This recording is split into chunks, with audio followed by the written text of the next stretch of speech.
I think there's a beautiful array of impacts for this project. In the short term, we are capturing water in a real way. The water from this bioswale is going to support a number of families in our community, and that's beautiful.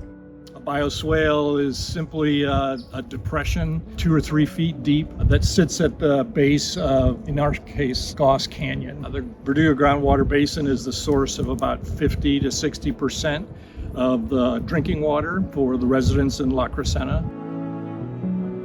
The bioswale provides a place for stormwater that's coming down through the canyon to slow down and have a place to absorb into the ground. Part of the benefit to the bioswale is not only providing a place to capture stormwater to recharge our aquifer, but also it keeps more of the water on site to support our local flora and fauna.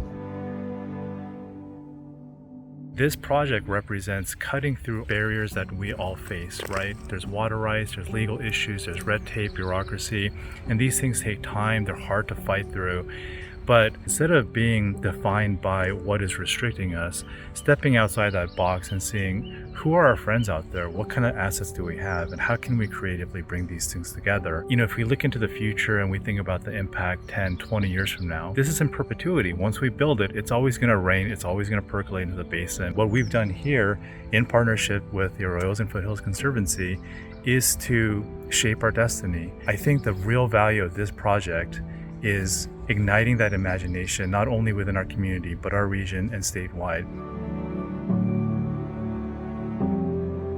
The effectiveness of community collaboration between a nonprofit, the Arroyos and Foothills Conservancy, and their volunteer group, the Friends of Rosemont, a public agency in the Crescenta Valley Water District, and the LA County Flood Control District. That partnership and that collaboration provided a real mechanism for us to not only design and build a project like this, but to create a sense of community out of it. We have volunteers here now maintaining the project. We had public workers actually construct it in the first place. It's been a terrific partnership. And to me, that just really allowed this to come to fruition. It doesn't always take a huge $100 million project. You can stitch a dozen of these projects and we can have the same impact. And there can be a nexus between a nature-based solution that partners with the community. I think that's really beautiful, and the more we can replicate it, the better.